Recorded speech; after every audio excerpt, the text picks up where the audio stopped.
Assalamualaikum warahmatullahi wabarakatuh. Waalaikumsalam warahmatullahi wabarakatuh.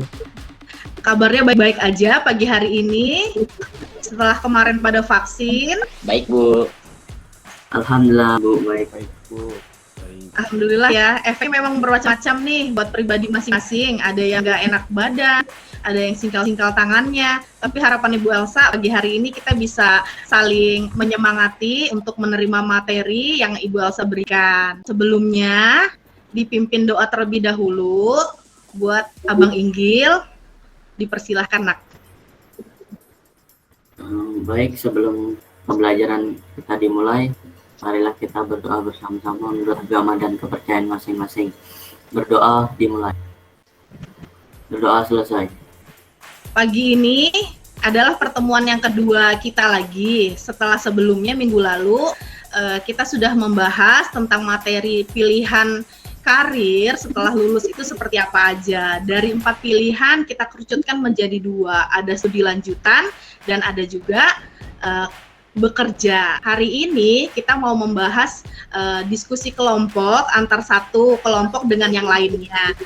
Ibu Elsa mau menyatakan layanan belajar kita hari ini insya Allah dilaksanakan kurang lebih 35 sampai dengan 40 menit. Di dalamnya nanti kita akan banyak melakukan diskusi kelompok yang sudah kalian persiapkan di minggu lalu untuk ditayangkan atau dipresentasikan pada hari ini. Kemudian nanti akan ada tanya jawab dari masing-masing kelompok. Tujuan dari layanan kita hari ini adalah merencanakan beberapa pilihan karir nanti setelah kamu lulus apa aja. Serta nanti kalian dapat menyiapkan keputusan yang kalian pilih itu gimana sih? Ini dia tujuannya. Kemudian kita sama-sama mau menyatukan visi dan misi kita. Nih, terus itu semua pilihan itu kan tetap ada konsekuensinya. Di situ nanti kita banyak merangkum informasi sehingga menjadi sebuah pengetahuan untuk kita nanti ke depannya melangkah seperti apa. Ini Ibu Elsa mau cross check lagi sudah isi presensi ya semuanya ya. Sudah, Bu. Sudah. Siap ya, gerak semua ya. Anggota tubuhnya buat senam TikTok. Yuk, sambil goyang dong. Sekali lagi ya.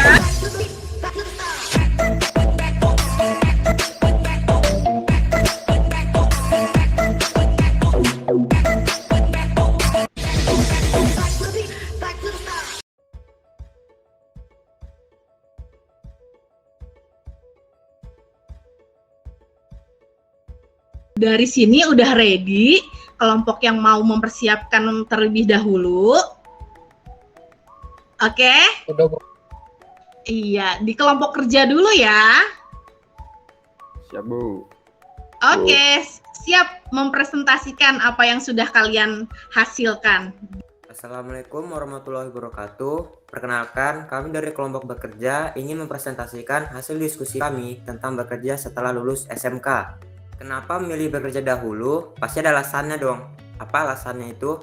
Alasan yang sering keluar adalah masalah ekonomi. Alasan satu ini sudah tidak asing. Masalah ekonomi yang dihadapi oleh keluarga membuat orang ingin langsung bekerja setelah lulus dari sekolah. Ini menjadi pilihan yang bijak jika kita memiliki masalah ekonomi. Kita bisa membantu perekonomian orang tua.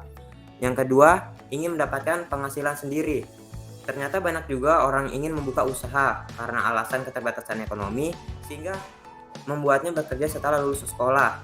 Mereka ingin mengumpulkan modal terlebih dahulu yang kemudian nantinya bisa digunakan untuk membangun usaha. Yang ketiga, ingin langsung hidup mandiri. Banyak di antara mereka yang memilih bekerja karena ingin langsung hidup mandiri. Hidup mandiri sini bisa berbentuk hidup dengan uang pribadinya, membangun usaha, merasakan kerasnya hidup, dan lain sebagainya. Mungkin karena alasan cita-cita lah yang memotivasi alasan ini. Yang keempat, sudah cukup dengan sekolah atau pendidikan. Ia ingin langsung bekerja dan tidak susah-susah mikir seperti yang ada di jenjang perkuliahan. Padahal realitanya di dunia kerja nanti kita akan ditutup untuk berpikir. Kelebihan kita memilih karir bekerja yang pertama yaitu Selanjutnya, kekurangan jika memilih karir bekerja.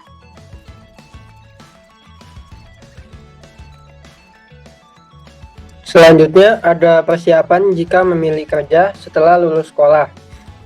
Yang pertama yaitu ada niat.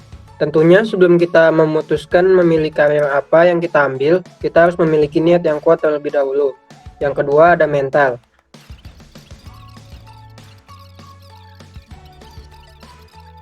Nah, yang berikutnya adalah tips-tips jika memilih bekerja setelah lulus sekolah. Sekian presentasi dari kelompok kami. Mungkin kurang atau lebihnya mohon dimaafkan karena kami adalah manusia biasa. Terima kasih telah memperhatikan presentasi kami. Wassalamualaikum warahmatullahi wabarakatuh. Waalaikumsalam warahmatullahi wabarakatuh. Waalaikumsalam warahmatullahi wabarakatuh. Beri aplaus buat kelompok bekerja. Selanjutnya dipersiapkan untuk kelompok studi lanjut mempresentasikan hasil yang sudah didapat di minggu lalu. Dipersilahkan, Nak. Assalamualaikum warahmatullahi wabarakatuh.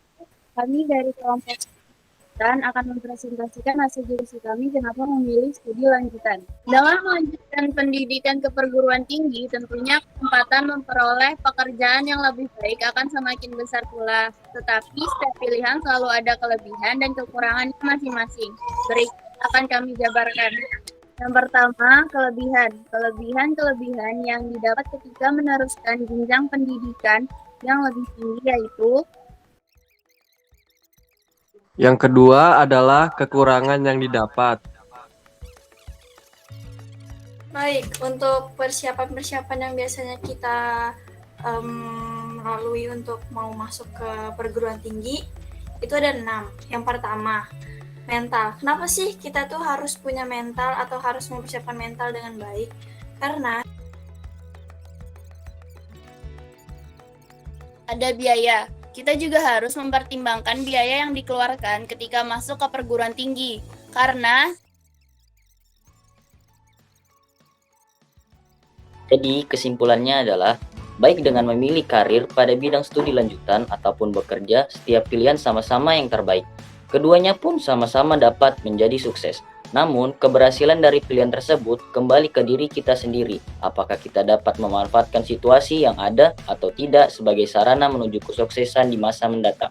Sekian dari kelompok saya. Bila ada kesalahan mohon dimaafkan. Wassalamualaikum warahmatullahi wabarakatuh.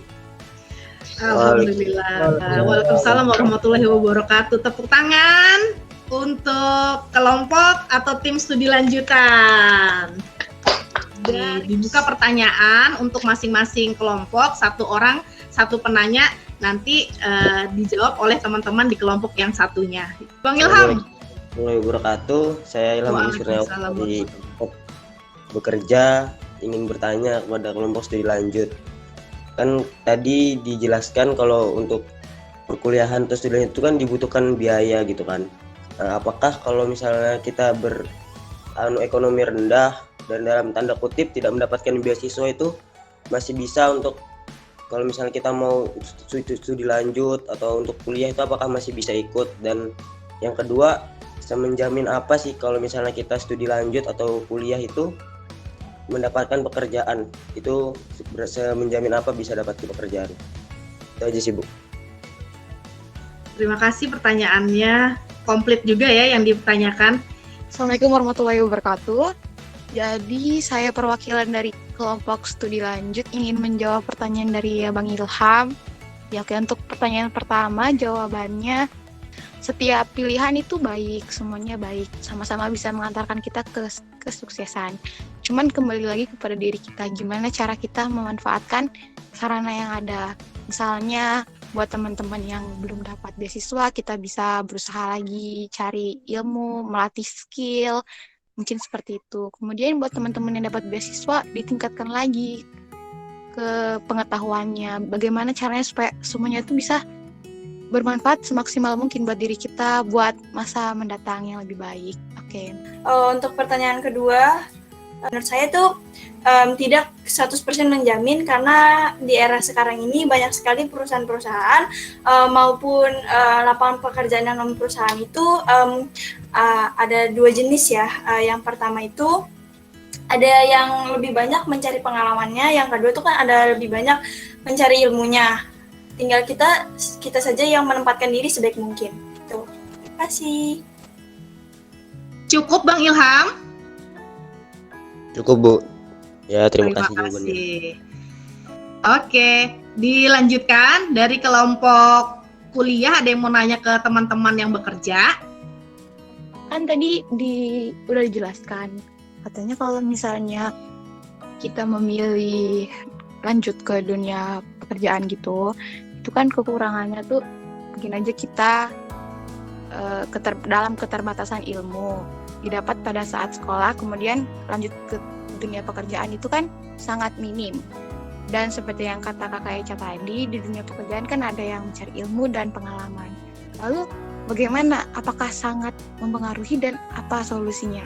Karena atas keterbatasan ilmu kita untuk melanjutkan ke jenjang karir dunia pekerjaan. Ya, terima kasih. Dikembalikan ke teman-teman yang bekerja. Siapa yang mau menjawab? Dipersilahkan ya. Boleh saya, Bu. Oke, siap Bang Bizar. Saya ingin menjawab pertanyaan awal yang tadi. Menurut saya, jika kita memilih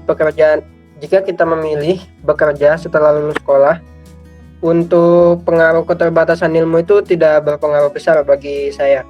Karena di lapangan pekerjaan itu kita memiliki senior teknisi yang akan memandu bagaimana kita bekerja di sana. Sehingga kita dapat mendapatkan ilmu-ilmu yang telah dimiliki oleh senior teknisi tersebut. Atau teman-teman dari bekerja ada yang mau nambahin lagi? Oke, Kak Gita.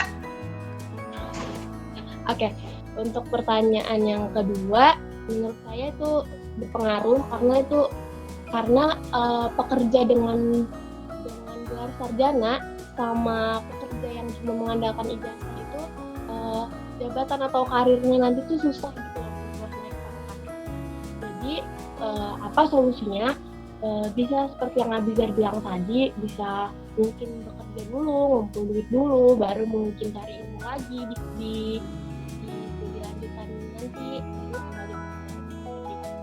Terima kasih. Assalamualaikum warahmatullahi wabarakatuh.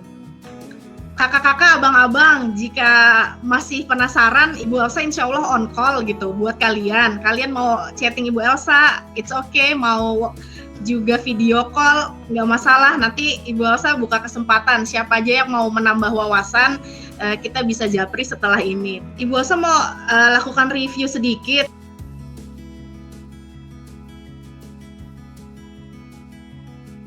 Ya, saya rangkum lagi Bu ya. Ibu Elsa tambahkan gitu.